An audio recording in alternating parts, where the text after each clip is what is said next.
Berkah ya? Berkah ya? Apa? Berkah. Berkah. Berkah.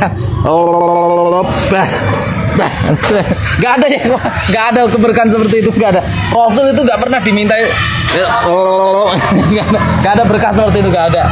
Jangan ditiru ya. Ulama itu datangnya dari mana? Setahu saya Ahlussunnah wal Jamaah gak ada keberkahan seperti itu. Imam Syafi'i, Imam Ahmad, Imam Malik, Imam Abu Hanifah gak pernah tuh. Nah sana berkah. Berkah ya? Berkah ya? Apa? Berkah. Berkah. Berkah. Oh, bah. Gak ada ya, gak ada keberkahan seperti itu, gak ada. Rasul itu gak pernah dimintai. Gak ada berkah seperti itu, gak ada. Jangan ditiru ya. Ulama itu datangnya dari mana? Setahu saya Ahlussunnah wal Jamaah gak ada keberkahan seperti itu. Imam Syafi'i, Imam Ahmad, Imam Malik, Imam Abu Hanifah gak pernah tuh. Nah sana berkah.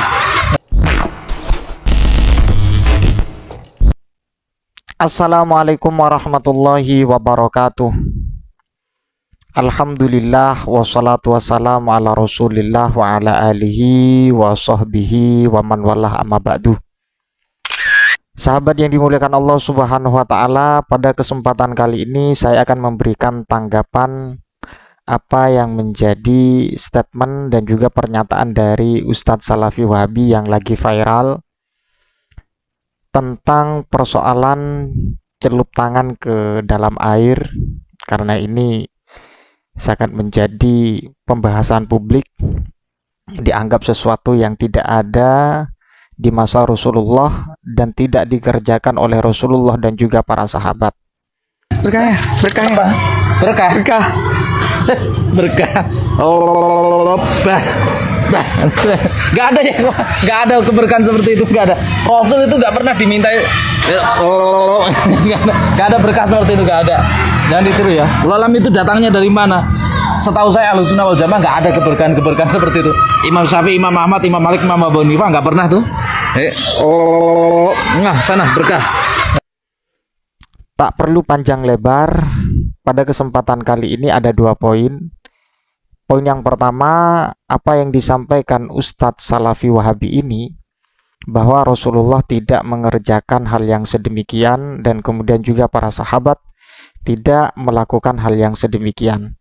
Sehingga tak jarang ada satu penjelasan yang dianggap candaan untuk mengkanter atau mengkritisi apa yang sering dilakukan dari kalangan ahlul bid'ah atau aswaja. Yang pertama, mari kita buka dalam persoalan ini dalam kitab Sahih Muslim, redaksinya sebagaimana berikut. Karena Rasulullah Shallallahu Alaihi Wasallam idza shalla al-ghadata ja'a khadamul madinati bi aniyatihim fiha al-ma'u. Jadi Rasulullah Shallallahu Alaihi Wasallam jika sholat di waktu pagi, datanglah beberapa pembantu-pembantu di kota Madinah membawa wadah yang mana dalam wadah tersebut ada air. Fama yu'ta bi'ina'in illa ghamasa yadahu fiha. Tidaklah apa yang dilakukan oleh baginda Nabi Muhammad SAW terhadap wadah tersebut kecuali beliau menyelupkan tangan beliau ke wadah itu sendiri yang memang di dalamnya ada air. Farubbama ja'uhu fil ghadati al-baridati fayaghmisu yadahu fiha. Dan kadangkala khadamul Madinah, para pembantu di daerah kota Madinah itu datang di waktu pagi yang sangat dalam cuaca dingin ya, dalam situasi dingin. Fayaghmisu yadahu fiha, dan kemudian baginda Nabi Muhammad SAW menyelupkan tangan beliau ke wadah tersebut yang ada air. Hadis ini ternyata dikomentari kemudian disyarah oleh Al-Imam An-Nawawi bahwa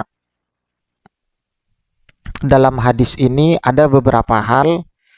Fi hadhil ahadis bayanu buruzihi sallallahu alaihi wasallam linnasi wa qurbihi minhum liyusila ahlul hukuki ila hukukihim. Bahwa dalam hadis ini ada penjelasan Nabi Muhammad transparan ya, terbuka dengan manusia dan kemudian kedekatan beliau dengan manusia di waktu itu. Karena apa? Liyasila ahlul hukuk ila hukukihim, agar apa yang menjadi hak-hak mereka itu terlaksana. Dan kemudian ila angkol wa fihi at-tabarruku bi asaris sholihin, bahwa dalam konteks hadis ini ada pemahaman yang disampaikan oleh Al-Imam An-Nawawi, wa fihi at-tabarruku bi asaris sholihin, bahwa legalnya tabarruk, mengambil berkah atas asar atau bekas daripada orang-orang soleh. Wa bayanu maka natis sahabatu alaihi minat tabarruki bi asarihi, dan kemudian juga menjelaskan apa yang dilakukan para sahabat dalam mengalap berkah dengan asar atau bekas dari baginda Nabi Muhammad sallallahu alaihi wasallam.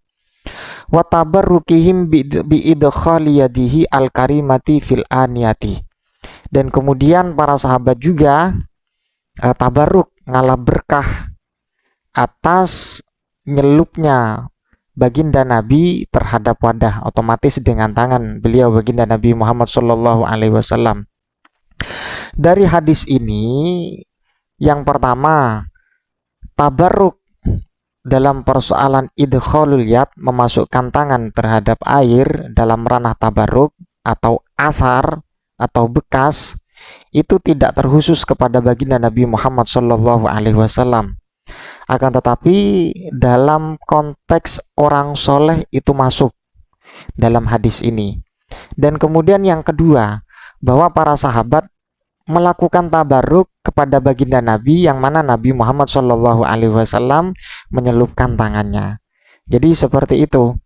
Kalau dikatakan persoalan ini tidak legal atau dianggap ilegal, keluar dari norma-norma agama, oh berarti Ustadz Salafi ini memang benar-benar salah fikir di dalam memahami baik secara teks dan kemudian kontekstualisasi daripada hadis itu sendiri.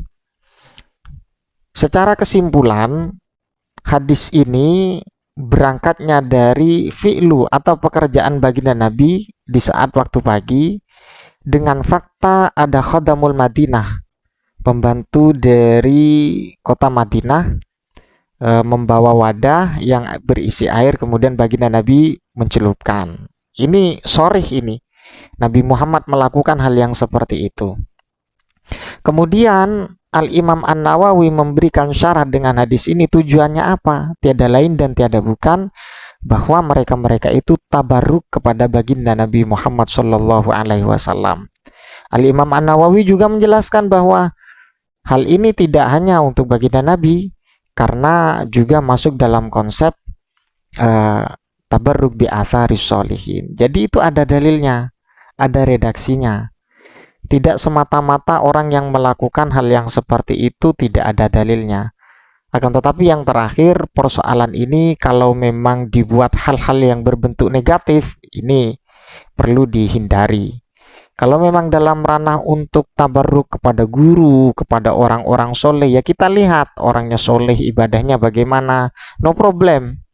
Tapi ketika dijadikan aset bisnis, wah ini sangat harus dihindari. Tapi ini persoalan beda ya, persoalan beda, karena kita bahasnya konteksnya kepada Nabi dan juga para sahabat. Ini konteksnya dari awal yang tidak disepakati, bahkan dijadikan candaan oleh kalangan Salafi Wahabi. Jelas para sahabat melakukan, Nabi melakukan. Bahkan Imam Nawawi menjelaskan ini bukan para nabi saja, bukan para sahabat, tapi orang-orang soleh. Berarti ini secara umum. Nabi Muhammad orang soleh juga, para sahabat juga orang soleh.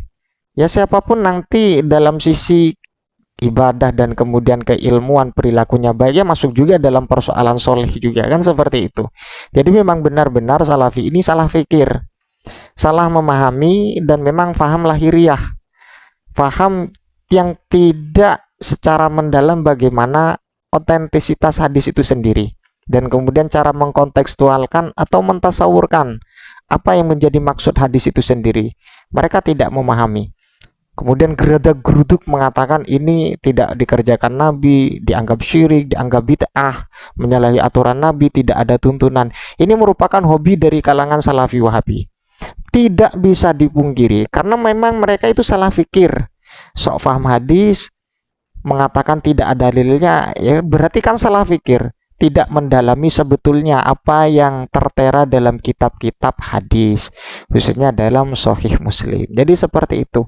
Lah ini efek dari orang yang kurang telah hadis, kadangkala dia menemukan hadis kemudian dikantarkan kepada aswaja dengan secara lahiriah. Kan seperti itu sudah banyak faktanya. Mudah-mudahan bermanfaat.